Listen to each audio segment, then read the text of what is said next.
Hello everyone, welcome to my YouTube channel amazing learning. आज हम exercise 1.1 के question number 6 और 7 को डिस्कस करेंगे। So let's start. हाँ जी, तो हमारा क्वेश्चन नंबर 6 क्या है? Explain why 7 into 11 into 13 plus 13 and 7 into 6 into 5 into 4 up to so on plus 5 are composite numbers. तो क्वेश्चन में हमारे क्या है कि हम इन दोनों को कैसे कंपोजिट नंबर शो करेंगे। तो पहले हमें कंपोजिट नंबर पता होना चाहिए कि कंपोजिट नंबर क्या होते हैं। Composite numbers are those number which has more than one factor, मतलब जिन नंबर्स के एक से ज़्यादा फैक्टर होते हैं उनको हम कंपोजिट नंबर बोलते हैं।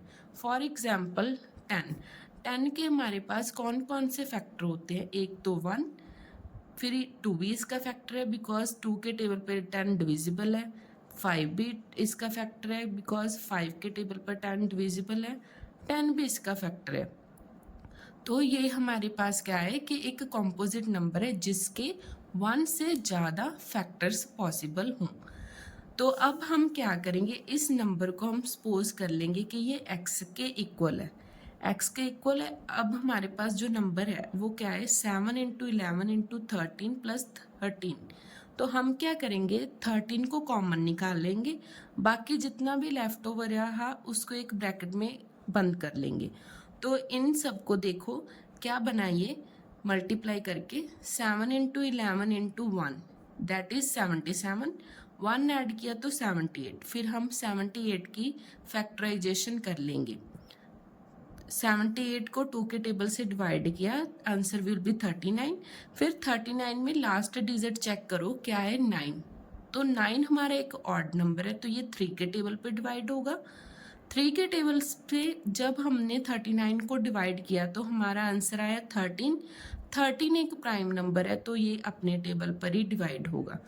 तो 78 की प्राइम फैक्टराइजेशन क्या बनी? 2 इंटू 3 इंटू 13। ये हो गया हमारी x का फैक्टराइजेशन। नेक्स्ट हमारा जो नंबर है, ये वाला नंबर है, इसको हम लेट करेंगे कि ये नंबर हमारा y के इक्वल है। अब जो चीज़ इसमें कॉमन है उसको हम ब्रैकेट से बाहर निकाल लेंगे। यहाँ पे हमें कॉमन दिख रहा है कि 5 कॉमन है, इसको निकाल लिया बाहर। बाकी जितना भी लेफ्ट ओवर रहा उसको एक ब्रैकेट में लिखेंगे। जब हम इसकी मल्टीप्लिकेशन को सॉल्व करेंगे तो इसका आंसर आएगा 1009। तो this is a prime number. Prime number के दो ही फैक्टर होते हैं, कौन कौन सा? नंबर इटसेल्फ और 1।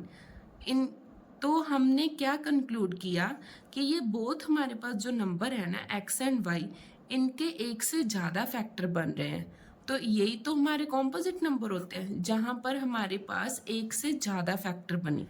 तो हम ये कह सकते हैं कि जो हमारे पास गिवन नंबर्स हैं, ये x एंड y, ये हमारे पास कॉम्पोजिट नंबर्स हैं। नेक्स्ट है हमारा question number 7। Question number 7 is there is a circular path around a sports field.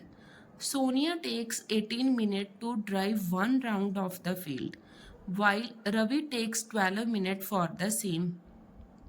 Suppose they both start at the same point and at the same time and go in the same direction.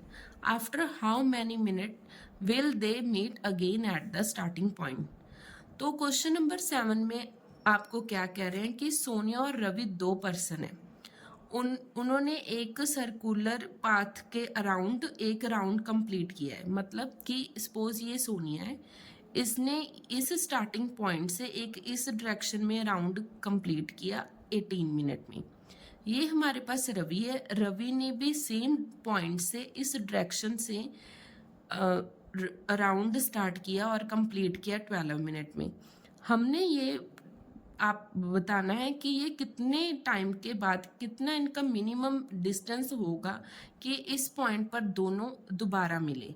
तो हम minimum distance find करना हो, minimum time find करना हो, तो हम क्या करते हैं, हम एलसीएम लेते हैं। तो हमने क्या करना है, 12 और 18 का एलसीएम ले लेंगे। तो उसके लिए हम 12 की पहले प्राइम फैक्टराइजेशन करेंगे। 12 को 2 के साथ डिवाइड किया 6 आया, 6 को 2 से डिवाइड किया 3 आया। 3 प्राइम नंबर है, वो अपने टेबल पे ही जाएगा। सिमिलरली 18 को डिवाइड किया 2 से 9 आया, 9 को डिवाइड किया 3 से 3 आया, 3 प्राइम नंबर है तो हमारे पास ये आ गया 1 आ गया।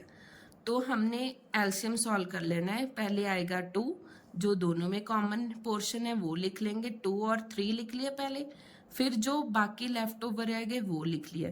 जब हम इन चारों डिजिट्स को मल्टीप्लाई करेंगे तो हमारे पास क्या बना, 2 इंटू 2 4, 4 इंटू 3 12, 12 इंटू 3 36। तो हमारे पास एलसीएम आया 36। देयरफॉर हम क्या कह सकते हैं कि सोनिया और रवि को स्टार्टिंग पॉइंट पर कितने टाइम बाद वो मिलेंगे, आफ्टर 13 मिनट बाद मिलेंगे। आज की वीडियो के लिए इतना ही है हमारा काम। Thanks for watching, bye bye, take care.